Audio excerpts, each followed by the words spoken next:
तू भेटलास मला तर मला भेटायचंय ती तुझी बुलबुल भेटेल ना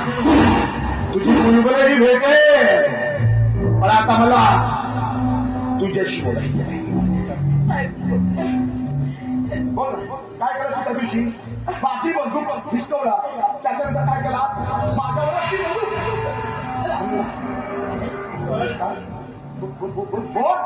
त्या दिवशी तुम्ही जे काही करीत ते तुमची नव्हतं साहेब तुम्ही डाऊन केला असेल होता माझी चुका नाही मी आधी बंदूक केलो